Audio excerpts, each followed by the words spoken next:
What up? What up? What up? What up? What up, killer? Hey man, can't call it. It's another week, another one in the books. How you feeling, brother? Another hot ass week here in Georgia. Burning up down here now. Nah, facts. Hopefully you ain't got to do no yard work, brother. Just got done. Just got done. Hey, that's the real cardio. That's your secret, man. That's the real cardio right there, man. I'm telling you. But as you guys Yeah, know, we're man. What we back for got on the another week. books today, dog? What we talking about? Got you. Well, we're gonna talk about that Hall of Fame, man. The recap of the Hall of Fame from last weekend. Once again, people just happen to pop out, just show up places that they ain't supposed to be, I guess. But yeah, we're gonna get straight into the Hall of Fame, man. I'm gonna just ask some general questions, get you to give us your experience from an athlete.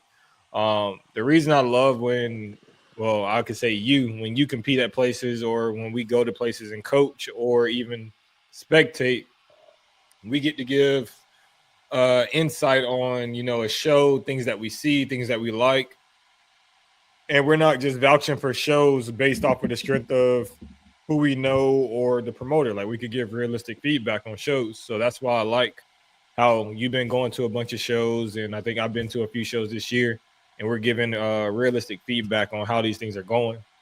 So what was the overall vibe of the Hall of Fame show? Man, the vibe was the vibe, man. You had so many people once again showing love and support. So first of all, I just want to thank everybody that did show love and support at the Hall of Fame, that came up to me and talked to me or whatnot and talked about the show. So thank you guys. That was real dope. But the overall vibe was good, man. The show was promoted by our very own Sullivan. So if most of y'all don't know him, he's typically the head judge at the Yorton. He will be promoting the Yorton this year, so he won't be the head judge. But he's also in charge of the judging for the OCB. But man, the show was great. Check-ins was a vibe. He had his wife there. A bunch of people that we know was there at check-ins. I seen Larissa once again. I just seen her the week prior in Arizona. Yeah. Nonstop David and his team was there. I just seen them the week prior in Arizona. So, a bunch of repeat offenders stepping on stage again at the Hall of Fame. Miss Terry was there, Terry Powell. She actually did my polygraph. So it's kind of cool seeing her in a different light. But yeah, man, overall, the check-ins was good. Show day was great. Another promoter, the venue allowed him to have a pro lounge. So the pros had their own little lounge where we chilled. The venue itself, man, it was a maze. It was big, but it was a maze. If you wasn't careful, you could get lost in a heartbeat. Gotcha. The backstage area was cool, man. You had a lot of room back there.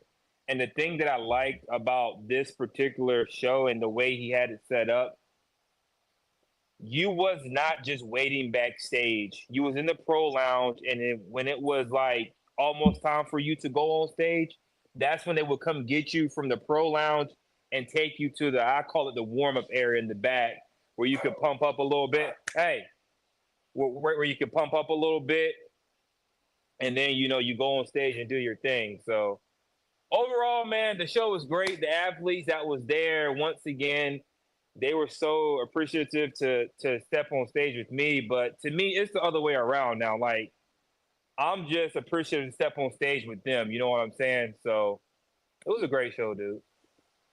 Gotcha. Okay. So I was gonna ask you about the venue and things of that nature, but you gave me that right there. So let's talk about judging, man. Of course, Sully's in control of judging in the OCB, so you would think that he will have top-notch judges at his show. So how was how long were you on stage? How was the judging for you? The format probably was straight through, but how was that? Like, was it you guys up there for 20 minutes? Were you guys getting moved around? Like, what happened? It was flawless. I actually love this judging panel for me, I did not recognize nobody on the judging panel. So I'm always kind of weary when I don't know faces, but I didn't know nobody on this judging panel. But the head judge, she did a phenomenal job of moving us around. Um, at one point in time, I would say like the top three, she did place in the middle.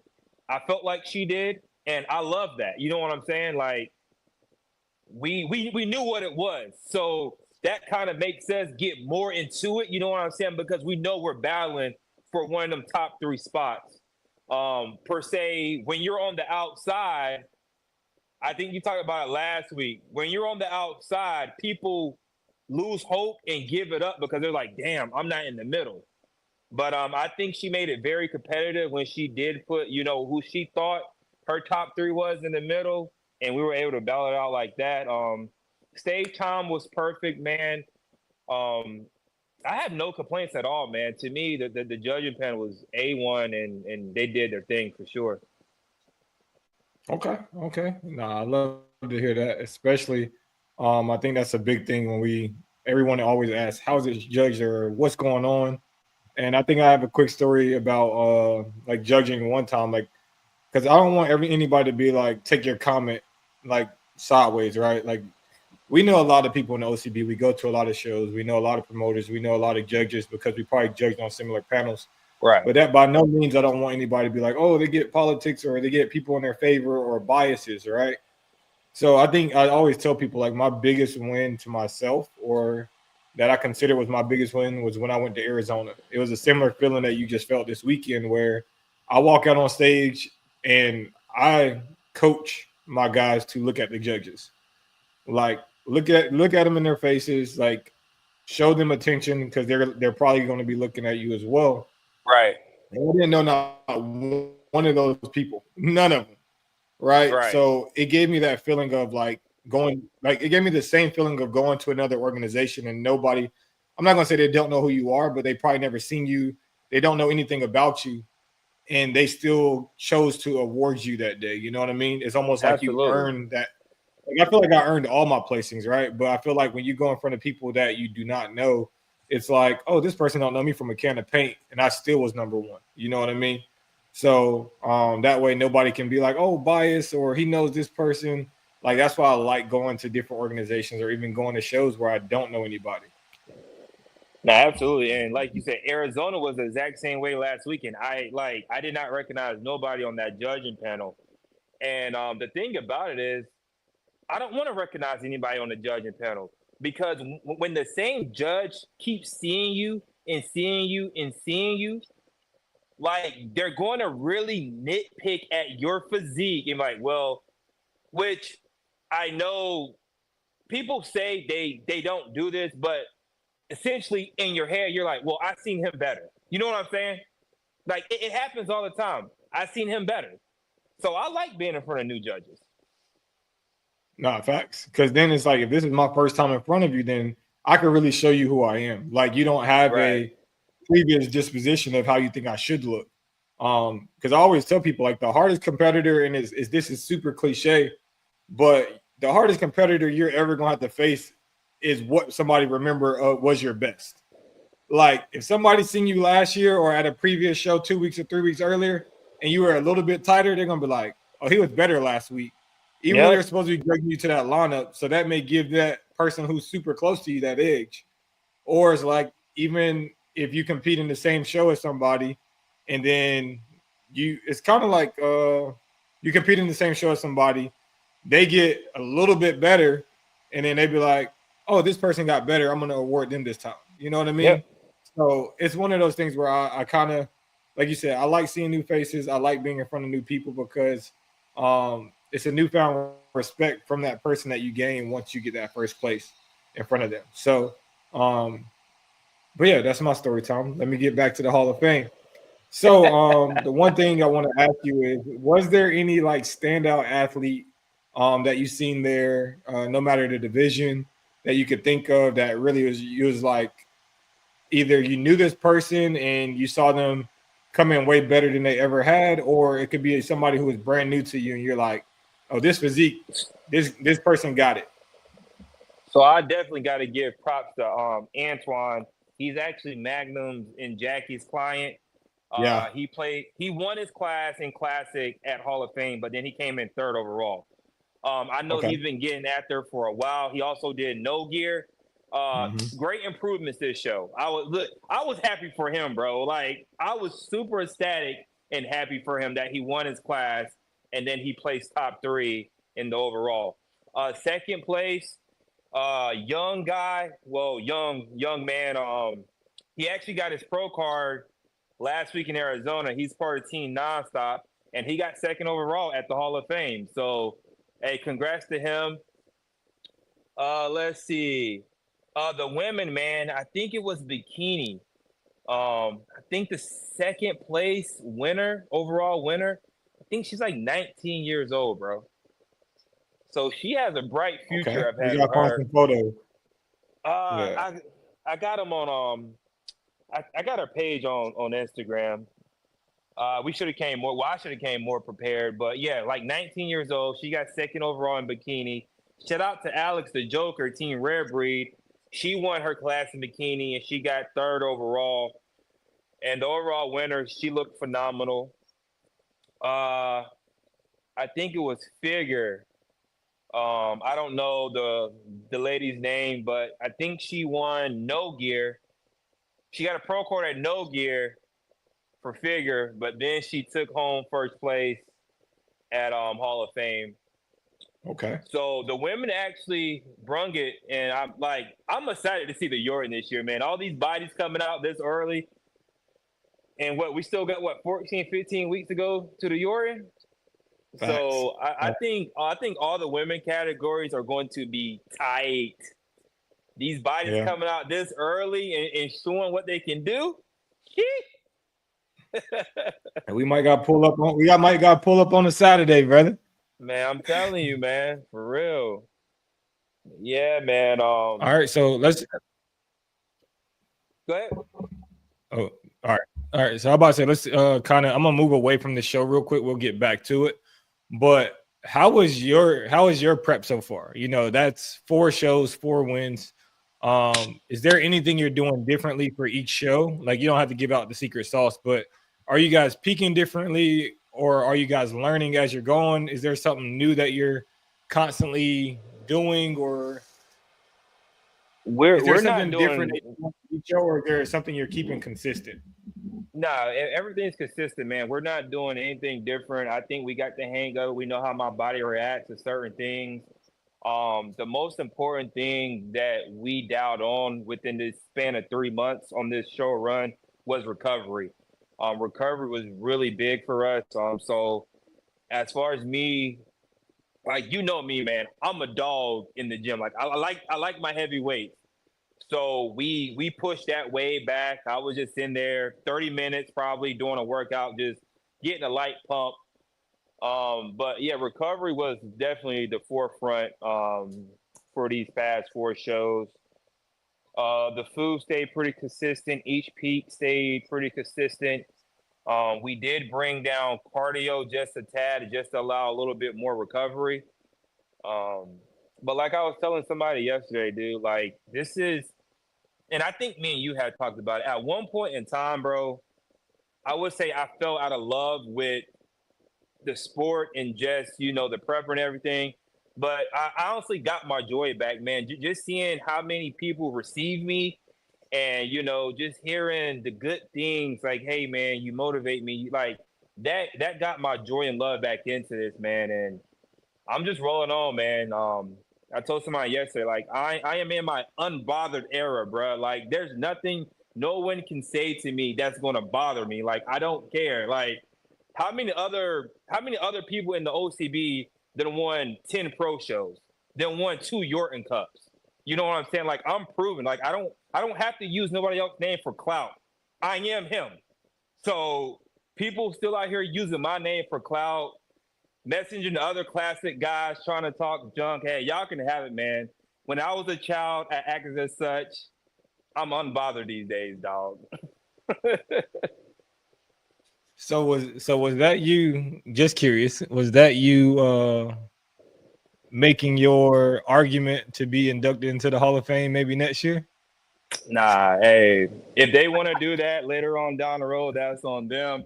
I'm just saying, I just know I'm going on like a historic run right now. Hey, I mean, you stated it. You said 10 wins, 2 Yorton Cups, man. That sounds pretty good to me, but hey, I ain't on the committee. So I think we started something last week, and this week I was listening. I'm trying to listen a little bit more to see what we can hone in on for a pro tip. And I think I found the perfect thing. You stated something very key that I tell my athletes as I coach them. So what's the importance of you keeping your food consistent in between these shows or even closer to a show? Is there a method to the madness, or is that just something you just came into and just started doing? No, not at all. We always stay pretty consistent, and like with anything, consistency is key, right? So you don't want to get a week out or 2 weeks out and start changing your food around, because then your body's going to be out of whack. It may throw some stuff off. So if you keep the same foods in, your salt, your water, keep all the variables the same, you know exactly what you should expect come Saturday. You're not messing around with different stuff that can, bloat you and whatever else comes with peak week, man. So just stay consistent for sure. Not facts. And I'll kind of I'll add on to that. Like, I'll always recommend, and even myself, like, I'm a firm believer in flexible dieting. I flexible diet all the way up into the show. But the thing about flexible dieting is sooner or later you have to get smart with flexible dieting. Flexible dieting doesn't mean you can't eat the same food getting closer to shows. And I tell my athletes, I was like, hey, how wide of the variety is the food that you're eating? And the reason for that is it's like, if your weight is spiking, or if you're eating something one day that bloats you, it's like, at least if I know you're eating the same food, or you know you're eating the same food, we can pinpoint what that is. If you go off plan and then now you bloat 3 or 4 pounds, it's like, hey, whatever you ate yesterday, let's try to keep that out, because we haven't had that issue. So keeping the food consistent and finding out what really works for your body is really how you maximize one on the amateur level first, and then maximize your potential on the pro stage by finding what foods work for you and keeping it consistent. I know everybody be like, oh, that's boring eating the same thing every day. But it's really not. When it's closer to the show, boring's got to work. Boring works when you're close to a show. We're not saying do that for a 20 to 16 week span, but hone in on that for the last 10 weeks, hone in on that for the last 12 weeks, and figure out what really works for you. So, yeah, absolutely. And I agree with that. And, flexible dieting isn't free dieting. So let's just throw that in there. Like, just because we say flexible diet, that don't mean you go eat fucking 3 bags of chips and say, oh, well, I reached my fat for today. But did you know what I'm saying? No, be smart about it for sure. Facts. All right, I got 2 more questions for you, then we'll wrap. So, I want to ask you this question. What's one thing you learned from this show in particular? And if you had to, this isn't a best to worst list. This is a just most enjoyed experience and things of that nature list. So what's one thing you learned throughout this season, and rank the 4 shows that you did in order, and tell us why you ranked them. It could be because of the awards. It could be because of the experience. It could be because of how you was received. It's your list, so nobody should get upset about it. Nah, one thing that I've learned this season is truly go out there and have fun, man. At the end of the day, yes, this is a competition, but you got 7 people sitting across from you that you don't know. So don't let them 7 people dictate how you feel at the end of the day, right? Because we all put in the work to do this. We're all trying to get better each and every day. So just go out there and have fun. And I say that because people don't know, and you can speak to this if you want, but once you win that Yorton Cup, there's a lot of pressure on you, whether people want to admit it or not. if you're coming back the following year to defend that title. That's a lot of pressure, and the stress can get to you. I said it earlier. Look, I'm just happy. I'm stress free this year. I can walk into the Yorton with no issues. Like, you know what I'm saying? Like, there's nothing on my back holding me down. So just each and every time you step on stage, just have fun, because we never know when we'll get another chance to step on stage. And I forgot what else you asked, but I'll just answer. Well, I'll just say this. So there was a young man, a kid that I had met Saturday, man, and I gave him my first place medal. And just to see the look on his face, man, that shit meant so much to me, man. Just to make that kid's day, you know what I'm saying? So that I would actually put that moment very high up on my list. And then you asked about shows. Yeah, ranking them 1 through 4, and you tell us why you ranked them. It could literally be because of the trophy. It could literally be because of the moments that you had there. But just rank them 1 through 4. Like I said, this isn't the best of worst. It's basically all the shows were good. We recapped all 4 of them. They all were good, but just rank them 1 to 4, and give people a gauge on why you rank them that way. All right, yeah. So this is just my personal list. Every show that I've done this year has been stellar. They've been great. Each promoter, I picked these shows because I wanted to go support the promoter, because that particular promoter means so much to me in some kind of way. I would say first is No Gear, just because Will Powell meant so much to the OCB, and I told him last year that I would do his show. So I definitely had to rank that number 1. Just being able to pay my respect and just experience the No Gear, because we hear so much about No Gear, right? So I would definitely put that number 1.